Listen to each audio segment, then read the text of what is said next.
entonces llevaba tiempo militando en el movimiento estudiantil cristiano, donde había estudiantes metodistas, había estudiantes de hermanos libres, bautistas, y teníamos un desarrollo en la universidad y teníamos nuestro lugar en las congregaciones. Ahí trabajábamos. Participé primero en la educación cristiana y en el trabajo con los jóvenes, más que todo el trabajo estudiantil. Trabajamos más fuera en la universidad que en la congregación, pero en la educación cristiana trabajamos con los jóvenes y juveniles, y ahí hicimos algunas cosas interesantes, leer libros que no eran clásicos, leerlos. Veíamos que no hacía falta ser pastor para leer, porque eran los que leían. Bueno, estos leían tanto más que los pastores, hay algunos que viven todavía, Paul Mengershausen, los de Nebrecé, realmente gente que nos tiraba libros y nos pegaba con algunos de ellos. Gente que también nos ayudó muchísimo es Mauricio López, de la Congregación de Hermanos Libres, un gran mentor nuestro de los jóvenes, de los estudiantes, que nos quitó mucho el miedo de participar en el mundo. José Miguel Bonino nos influyó bastante. Leíamos libros de ese lejano teólogo que no conocíamos y que nos animaba a pensar, a testificar. Recuerdo una vez, en la década, en el año 66, lo metieron preso al pastor Sicardi en Mendoza, porque saliendo del Teatro Independencia, una función relacionada con el 9 de julio, a las autoridades que eran de facto así les tirábamos bombas de mal olor.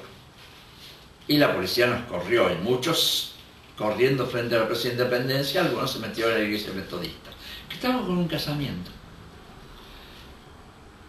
Y el pastor no dejó que la policía entre porque era ilegal que entraran.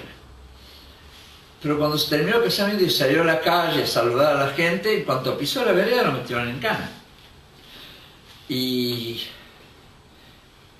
hubo muchos presos esa noche.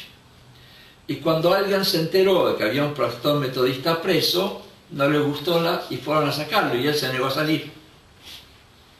Y se quedó hasta que salieron todos los estudiantes. Tiempo después, él estuvo en la Facultad de Medicina y nosotros teníamos una asamblea de estudiantes y me dicen que estaba alguien buscándome, salvo era Aníbal Sicardi, y le dije que estaba en la asamblea y dice, no sé cómo son las asambleas acá. Digo, para que pido permiso y te van a hacer entrar. Entonces fui al presidente de la asamblea y le dije que está ahí el compañero Sicardi que estuvo preso.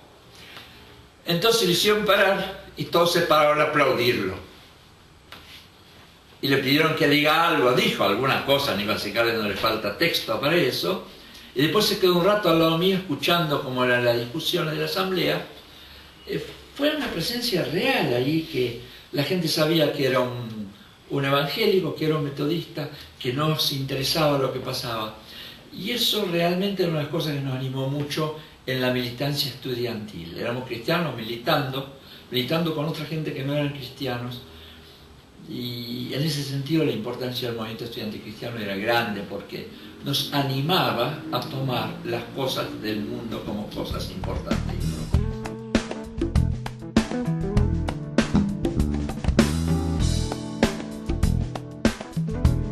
Me preguntaba si tenía algo que ver el ser cristiano con el compromiso social y político. Al mismo momento las ventanas y las puertas de la iglesia se abrían y se veía la realidad social y política efervescente de los 70. Lo que en el 60 era un armado teórico, en el 70 empezó a ser una comprensión histórica. El pastor Aníbal Sicardi fue muy importante en mi época adolescente. Me ayudó a descubrir que había posibilidades de diálogo muy enriquecedores entre la realidad social y política y la fe. La JM, en alusión a otra juventud, no metodista sino peronista, que en ese momento estaba en efervescencia, como que caracterizó el trabajo de toda esa época. La JM era la JP en versión metodista, juventud metodista. Eran compañeros, hermanos que estaban comprometidos en distintas cosas, digamos, estaban involucrados, algunos en la universidad, otros en los movimientos villeros, en la iglesia. Decía que cambiando las estructuras, cambiaban las personas, digamos, ¿no? Yo creo que era una necesidad que teníamos de estar juntos. Hubo un número de jóvenes de esa JM que tomaron la decisión de seguir el pastorado.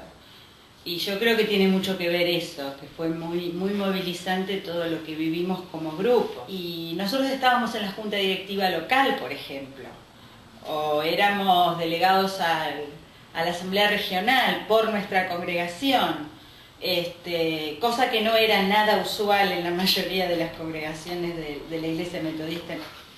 No era muy buena.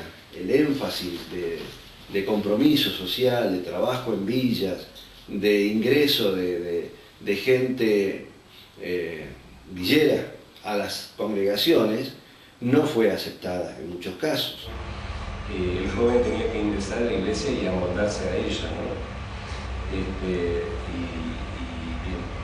Si se bancaba lo que escuchaba y veía, persistía, y si no, se iba.